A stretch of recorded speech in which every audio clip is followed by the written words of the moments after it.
So after we've done all the physical rehab, we've restored the end of the bill here. We've glued up the tails. We set some eyes in this. We restored the tails on the sleepers.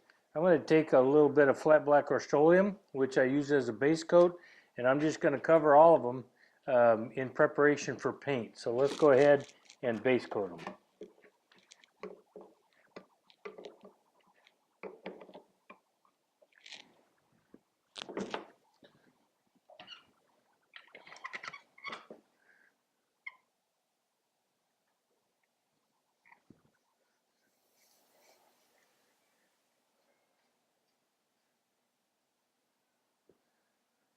So I'm leaving all the scars on these, like I said.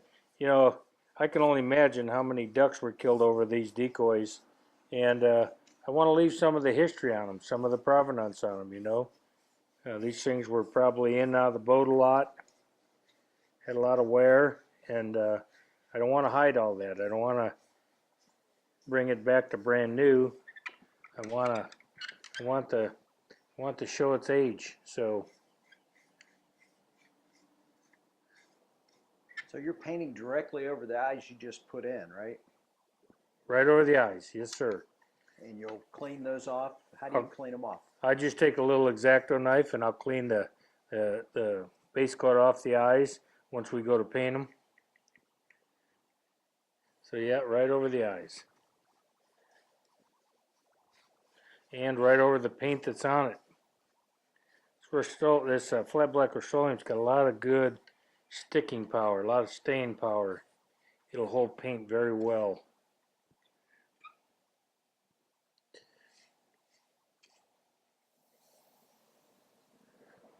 And there you go. And so you'll do all 5 of these. I'll base coat all 5 of them, and then once they dry, we can put finish paint on them.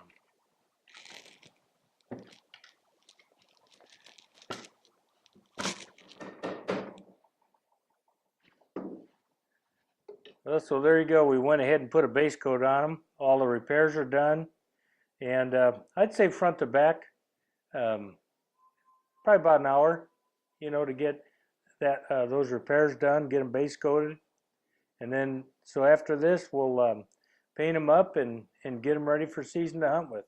So at this point we're ready for paint. A little bit about my painting before we get going. I do use latex and acrylics. I use an exterior latex. It's a Sherwin-Williams exterior latex. It's good paint. I've had good success with it with hunting decoys.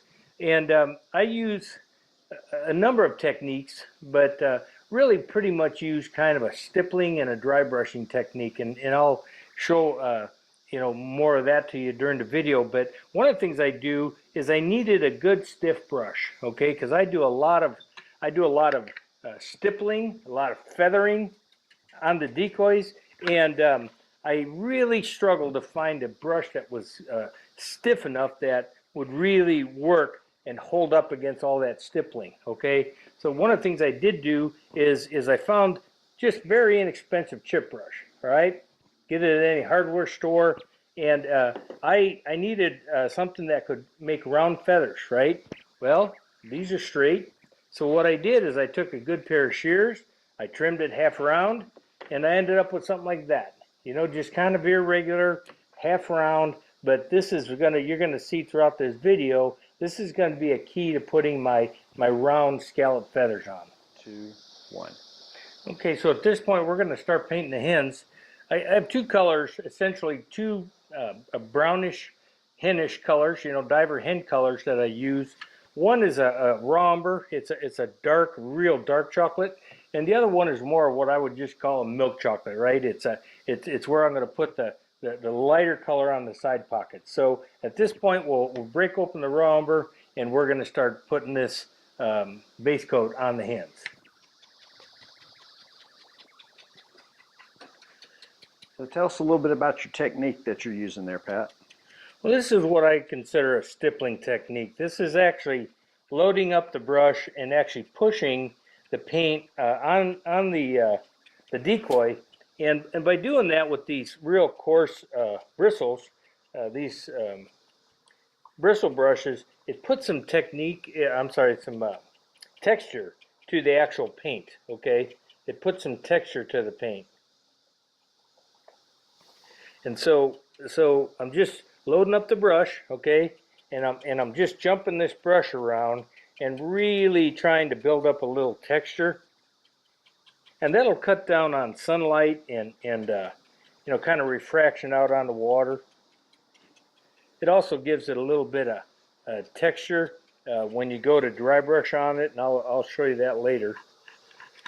The only thing that is a little bit of a struggle with these boar hair bristle brushes, these chip brushes, is they do give up bristles from the brush, and every now and then you got to pick one out. So again, just taking that milk chocolate and really putting, you know, I do paint over the eye. I'll clean the eyes later, but just really kind of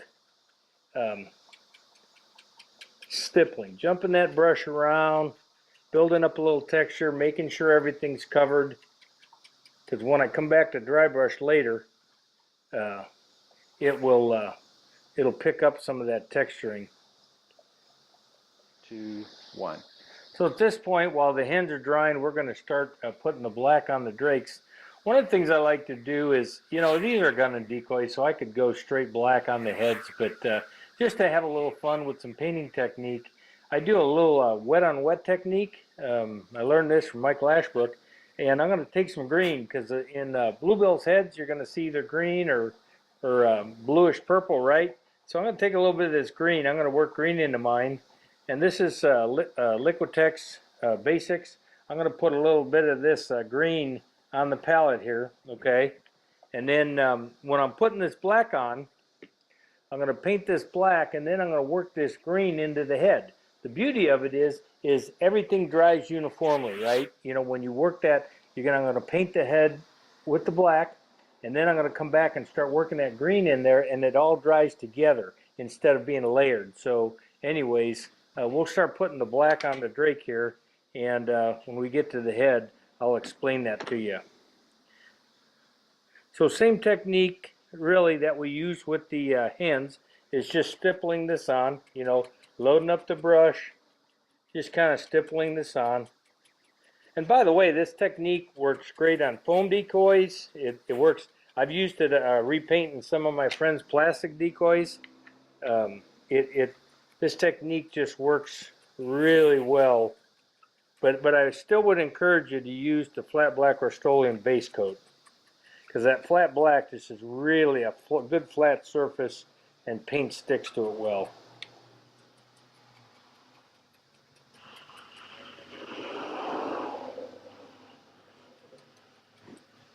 So I'm going to cover the head here. I'll probably save that till last, because I don't want that to be drying. Now I do paint the whole back, and I'll explain to you why here in a minute. I've used several different techniques on the back of bluebills. I've combed them, I've done stippling, I've done just a number of techniques, and the one I'm going to show you today is the one I'm really kind of settled on. I'm going to come back with some white and work some white into this back, because actually the backs of bluebill drakes is actually fairly dark. You know, a lot of people think it's light. Well, I tell you what, when we band them, all the birds we handle, that back is really pretty dark. So I've just kind of, it's kind of caused me to go darker on the backs of my drakes. And so I'm painting that all black, okay? Stippling, going over these, you know, Mr. Wicks, when he carved these are, again, these are the composite bodies, but when he carved the original, he carved all this in here. And so I am going over that so it covers it, and then I'll come back with the white and cover that. But I am going over the lines just to make sure I get paint everywhere. Get under the rump here. So then really this head is covered. So right with the black in this brush, now I'm going to get on here with some of this green, okay? I'm going to get some of that green in there, and I'm just going to start working that green into the black while it's wet. This is called a wet on wet technique. How much to use? Well, you can start to put in as much as you want and just start stippling that around, and use your judgment as far as how green you want it, right? You know, I mean, I don't know that you can get it too green.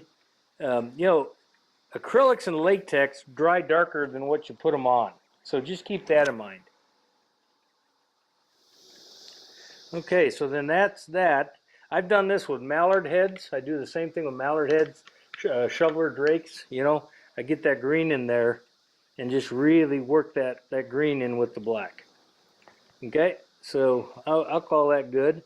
You can see all the stippling in there, man. That texture just really gives it a nice effect. One.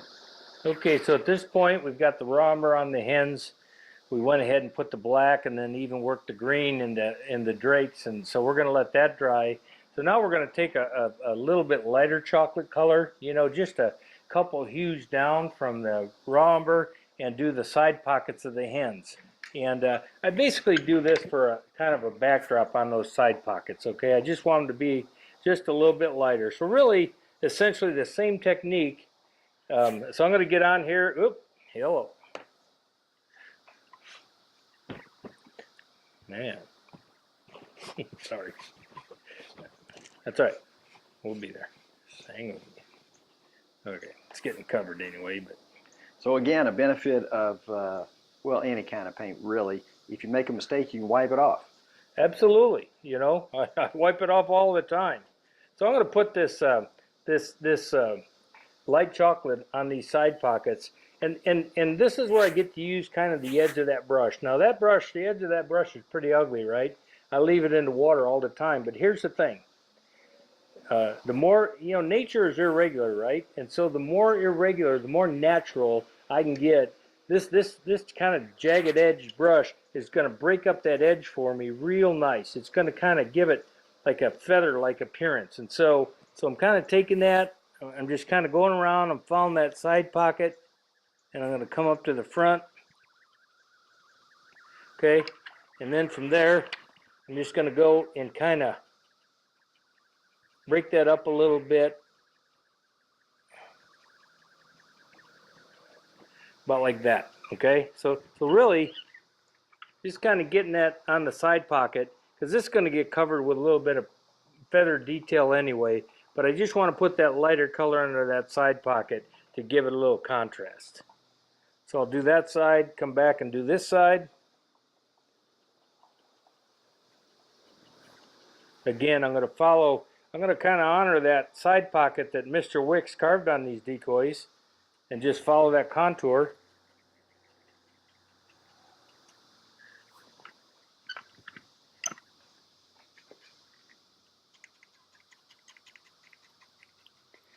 Kind of take the rounded edge of that brush and just kind of bring that up a little bit round like that. And you see how the edge of that brush is just really breaking up that edge real nice. Because, you know, in nature, you don't really have perfectly straight lines. They're not. They may look like it from 20 yards, but they're not. So I'm just going to take all that irregularity and work with that brush. So essentially, that's what you're looking at. Just covering that side pocket in that light chocolate.